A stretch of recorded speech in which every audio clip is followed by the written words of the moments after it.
Assalamualaikum warahmatullahi wabarakatuh.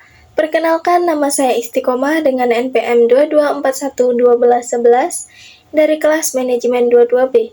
Di sini saya akan menjelaskan mengenai pemberian intensif dan kompensasi pelengkap. Pemberian intensif dan kompensasi pelengkap adalah strategi yang digunakan oleh organisasi untuk meningkatkan motivasi dan kepuasan karyawan. Beberapa bentuk pemberian intensif dan kompensasi pelengkap yaitu yang pertama, bonus kinerja.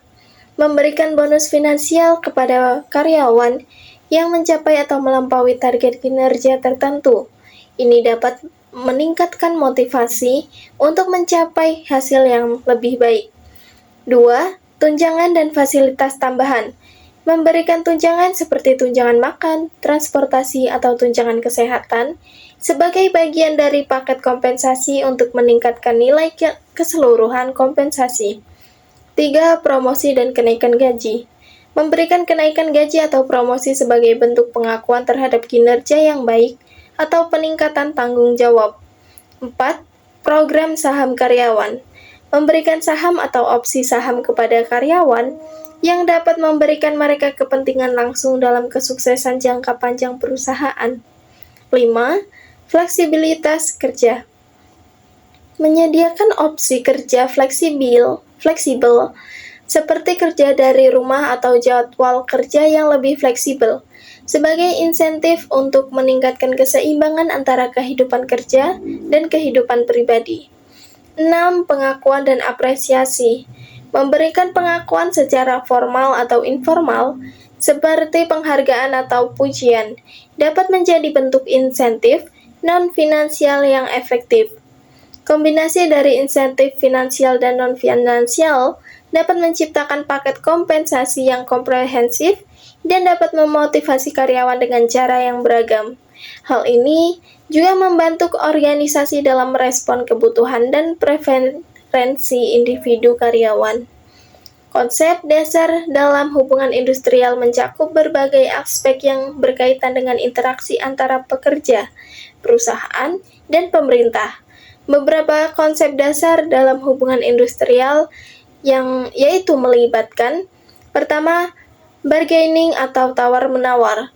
Proses perundingan antara perwakilan pekerja dan manajemen untuk menetapkan kondisi kerja, termasuk gaji, jam kerja, dan hak-hak karyawan.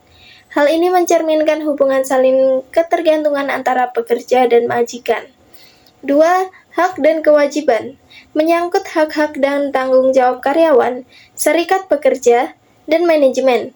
Ini termasuk hak untuk membentuk serikat pekerja, hak untuk perundingan kolektif, dan tanggung jawab manajemen untuk mematuhi regulasi ketenagakerjaan.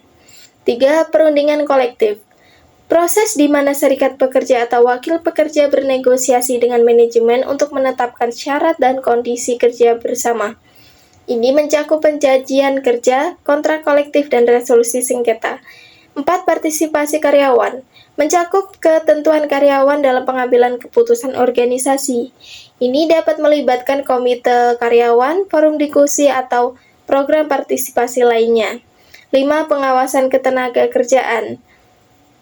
Lembaga pengawasan untuk memastikan perlindungan hak-hak pekerja, kepatuhan terhadap aturan dan peraturan, serta menyelesaikan sengketa. Serikat pekerja dapat memainkan peran penting dalam proses pemberian insentif dan kompensasi pelengkap di tempat kerja.